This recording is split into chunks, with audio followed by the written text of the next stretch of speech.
Hey guys, we're back. We're back working on the 1915 today. I got a few things I want to do to it just to finish it up, get it ready for the car show scene coming out in first of 26. So we've got a few things we want to do, and then we'll get back on the Camaro. But I had to order some parts for it; they're not in yet, so we'll get back on that. But this is a 1915 Model T. Was built into the Speedster / race car, whatever you're going to call it, sometime in the 20s. Guy did a great job, but then it was restored in the mid 60s by a gentleman. He did a great job. It looks good, but there's just a few things that he did that I want to fix. That being across the top here and down the side, and then across the front of this, he used Phillips head brass screws, probably because that's what he could find. Well, back in 1915 and 1920s, they didn't have Phillips head screws. Phillips head screw wasn't actually developed until 1932 by John Thompson. And then in 33, the patent was bought by Mr. Phillips, who refined the process of it and how it looked. And then he got it working better. And they didn't widely use the Phillips head screw in the automotive industry until 1936 and 1937. So when this car was originally built, it would have had flathead brass screws here. And that's what I want in it. When I go to the car shows, are people going to realize that these brass screws are Phillips head and they didn't have them back then? Probably not, but I know it, so I want to fix it. So I went to all the local hardware stores, all the major retail hardware stores, and I couldn't find anything. No one had a flathead brass screw for me to put back in here. So searching and searching, finally found a place here in town, a little old place on the other side of town, not far from here, but on the north side of our town. Hardware store's probably been there 50, 60 years. Was going by today and I thought, you know what, I'm going to stop. I'm just going to run in and see. Well, they had it. You still get everything in a brown paper sack.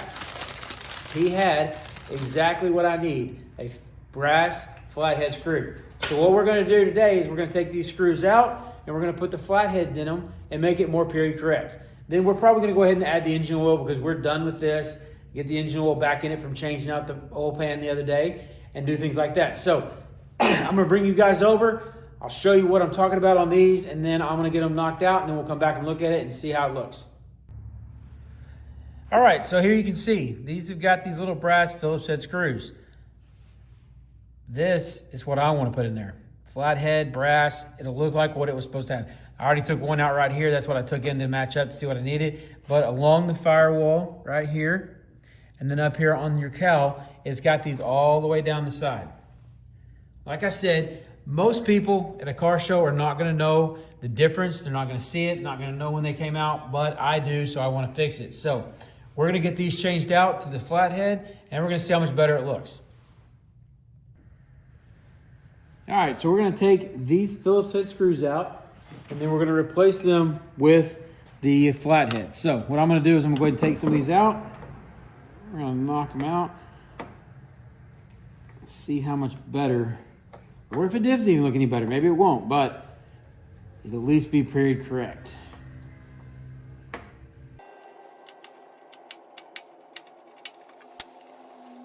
So you're probably sitting there wondering, why is he using a screwdriver to take these out? Why didn't he get his power wrench out and do it? Well, these are brass, they're soft, they'll get stripped out. So we're gonna take them out by hand and we're gonna put them in by hand so we don't strip them out or make the flathead walled out.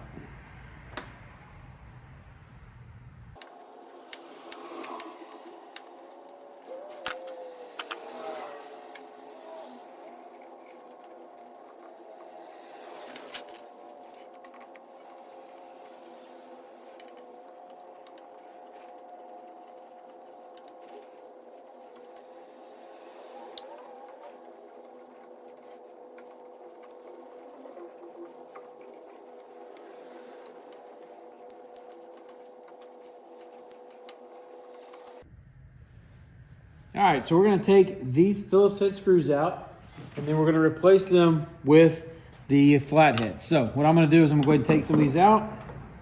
We're going to knock them out. Let's see how much better, or if it does even look any better. Maybe it won't, but it'll at least be period correct.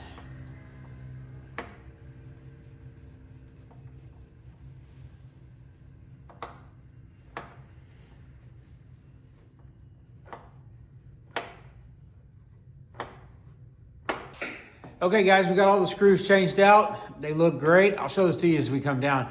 But what we're gonna do now is we're gonna add oil to the car. So this car is gonna take about 3.5 to 3.75 quarts of oil, but we don't have a dipstick. So we're gonna add the oil. It's gonna be a little hard for me to show you that. You're dumping oil just like you would any other car. But what I'm gonna do is I'm gonna put you guys down on the ground so you can see how we tell when we're full. But what I'm gonna use in this is Rotella T4. And the reason I'm gonna use this is because right here on the container, it says big trucks, diesel pickups, and then it has a tractor. It says heavy duty diesel engine oil. Well, you're saying, Chris, this isn't a diesel. It's not, but it's basically a tractor. The engine and everything in it was what they used in the tractors back then, the Ford tractors. So this has all the zincs and other minerals that normal oils wouldn't have, that this motor needs because of its age. So we're gonna use the Rotella T4. I use that in a lot of my older cars that I do. It's just a good all-around oil for an older car. It has the minerals and the things that they need, the zincs and all that, to help the motor. So I'm gonna put you guys down here where you can watch while I fill it up, and then we'll just kind of sit back, and when it starts running out this top, and I'll show it to you in just a second, we'll know it's full. So let's go here. Okay guys, we got all the screws changed out. They look great. I'll show those to you as we come down. But what we're gonna do now is we're gonna add oil to the car. So this car is gonna take about 3.5 to 3.75 quarts of oil, but we don't have a dipstick. So we're gonna add the oil. It's gonna be a little hard for me to show you that. You're dumping oil just like you would any other car. But what I'm gonna do is I'm gonna put you guys down on the ground so you can see how we... All right guys, we're back. I got my wrench. I've already added oil to this thing. I didn't have enough. Sorry, I can't go get any more today because we're having a winter storm, so everything's shut down. But I want to show you what I got. What you do is you add your oil right here, okay? You can kind of see I got a little bit of oil up here because this one is solid up here, okay? This side of it. This side is the one that drains down in there, okay? So you pour it slow down into here, goes down into the block, and then down here is where you would check it, okay? So if you were to open this one up right here, like this, the oil should run out of here. I don't have enough in here, so it's not going to.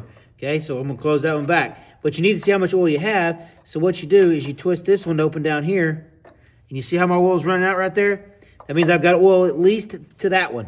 So I'm gonna shut that one back off, wipe it with my rag, and then you're gonna know that you're gonna have to add oil right in here. So I'm about a quart or so low. So what I'll do is I'll get some oil, we'll pour it in, and we'll check that. But that is pretty much the principle, how it's done. We just got a few more things to do, some clean up, some touch up on some paint.